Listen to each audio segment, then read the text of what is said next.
ilícita, que em regra não gera enriquecimento ilícito, não causa prejuízo ao erário, mas viola os princípios da administração pública. Veja que aqui no artigo 11 eu tenho condutas que não geram enriquecimento ilícito, que não causam prejuízo ao erário, mas que violaram os princípios da administração pública.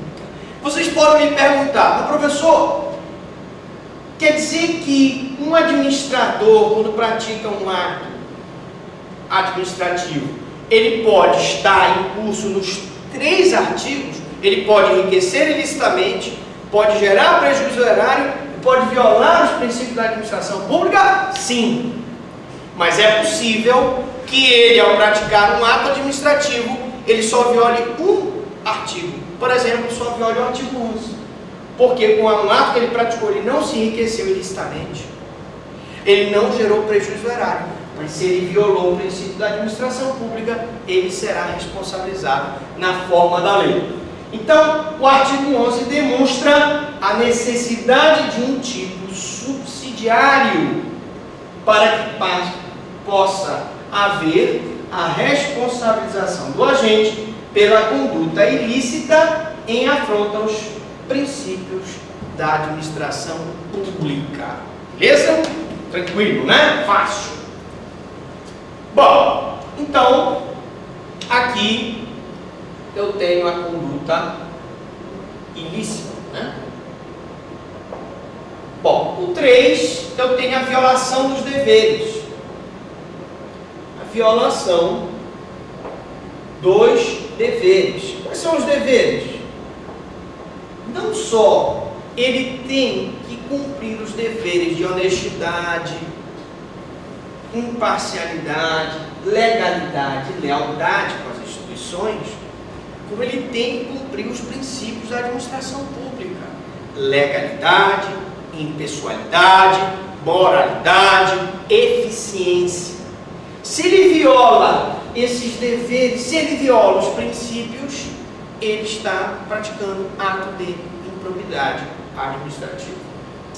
Atentado contra os princípios da administração pública. Tá?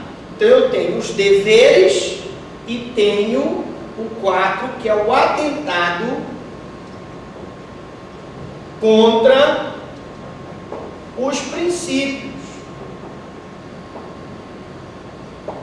Olha só, quais são os princípios? Nós citamos aqui alguns princípios da administração pública para vocês. Nós temos aqui legalidade, impessoalidade, moralidade, publicidade, eficiência. Aí eu acrescentei mais alguns: supremacia do interesse público, razoabilidade, proporcionalidade, presunção de veracidade, especialidade, controle administrativo, autotutela administrativa, hierarquia, motivação, continuidade do serviço público.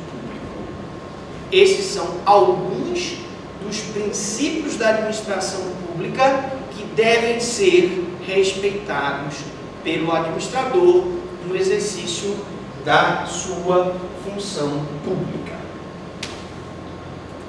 Bom, por último, nós temos a existência do nexo causal entre o exercício funcional e o desrespeito aos princípios da administração pública. Eu tenho que ter, por último, o nexo causal entre o exercício funcional e a conduta que violou os princípios da administração pública. Bom, eu cito então alguns exemplos para nós ilustrarmos essa nossa aula. Nós temos aí exemplos de atos que atentam contra os princípios da administração. Quando o agente desvia a finalidade do ato por razão pessoal. Ele acaba, por exemplo, fazendo uma estrada próxima à sua fazenda para valorizar suas terras.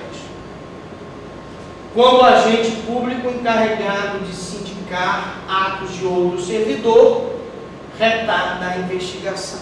aqui nós temos não só um ato de improbidade administrativa, como eu tenho também uma prevaricação. Eu não só tenho improbidade administrativa, como tenho crime de prevaricação. Negar publicidade ao ato oficial. Uma prefeitura não pode fazer uma licitação sem que dê ampla publicidade, sem que seja publicado, sem que sejam tomadas as providências necessárias para que aquela licitação seja informada. Deixar de prestar contas. Muitos prefeitos deixam de prestar conta pelo Brasil afora. Deixar de prestar contas à administração pública, para o Tribunal de Contas, é ato de improbidade administrativa. Violação do sigilo sob medida de natureza econômica. Nós vimos aí no governo passado que a equipe do governo, quando fazia os planos econômicos, não só o grupo que apoiava o governo, da equipe econômica, mas como os aliados políticos, todos sabiam das medidas que iam ser tomadas. Retiravam dinheiro para não sofrer o confisco da poupança, etc. Ora, isso é ato de improbidade administrativa. Frustração de concurso público. Às vezes o prefeito faz um concurso público para estabilizar aqueles cabos eleitorais que o ajudaram na campanha eleitoral. Investidura em cargo público sem concurso público de provas e títulos. A pessoa, quando ingressa no serviço público, há necessidade do concurso público de provas e títulos. Se eu ingresso no serviço público da administração direta ou indireta ou fundacional sem concurso público, nós vamos ter um ato de improbidade administrativa. Agora atenção, professor, não obstante a contratação do servidor, ele foi contratado, se esse prestou o serviço, ele trabalhou, embora sem concurso público, mas ele trabalhou. Isso caracteriza, por exemplo, lesão aos cofres do erário? Não, não caracteriza. E existe entendimento de que o prefeito que contratou irregularmente responde perante o erário por todos aqueles funcionários que receberam da prefeitura, receberam e que não foram contratados através de concurso público de provas e títulos. Beleza? Então, nesse caso, repito, não vai ser considerado lesão erária porque o cidadão trabalhou, é justo. Também ele não vai ser responsabilizado porque ele trabalhou, ele prestou o serviço. Quem será responsabilizado é o administrador que contratou o prefeito que contratou aquele serviço sem concurso público de provas e títulos que era exigido por lei. Bom, na próxima aula nós vamos falar dos sujeitos da improbidade administrativa. Pergunto para vocês, até aqui, alguma dúvida, alguma pergunta?